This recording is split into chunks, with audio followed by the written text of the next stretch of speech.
Israel realiza nesse momento, desde a madrugada de terça para quarta-feira, a operação militar mais intensa na faixa de Gaza, desde que decidiu retomar os combates no território no último dia 18 de março.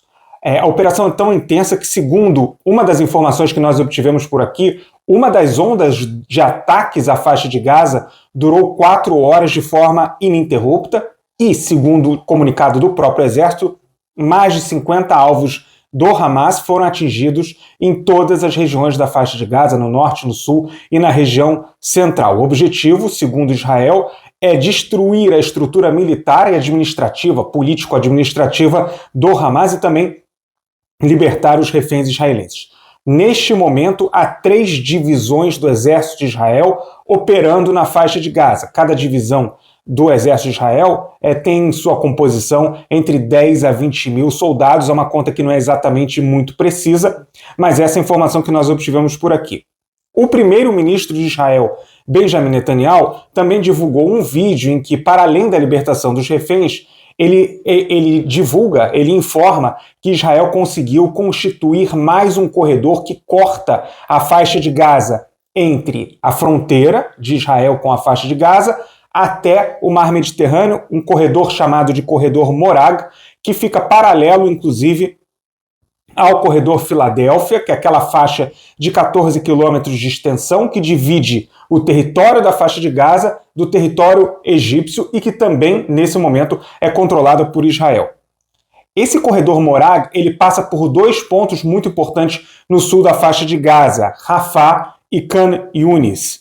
Voltando aos reféns, porque esse é um tema também absolutamente preocupante e, segundo o próprio exército de Israel e o governo, essa operação tem como objetivo a libertação desses reféns. Segundo o primeiro-ministro Benjamin Netanyahu, a pressão militar vai aumentar até que o Hamas os liberte. A dúvida por aqui é o quanto a pressão militar é efetiva nesse aspecto. Por exemplo, a pressão militar há mais de 530 dias e nada disso permitiu que os reféns fossem libertados. Os reféns foram libertados, a maior parte deles, por meio de negociações. O outro lado dessa história, para além das declarações oficiais do governo de Israel, das declarações de militares, das informações que nós obtivemos, o Fórum dos Familiares dos Reféns fez um comunicado em que critica essa nova ofensiva, a expansão desses ataques, e diz que, eu cito, o governo, segundo essa declaração, o governo decidiu sacrificar os reféns israelenses em nome de obter ganhos territoriais. Isso por quê? Por que o Fórum faz essas declarações agora?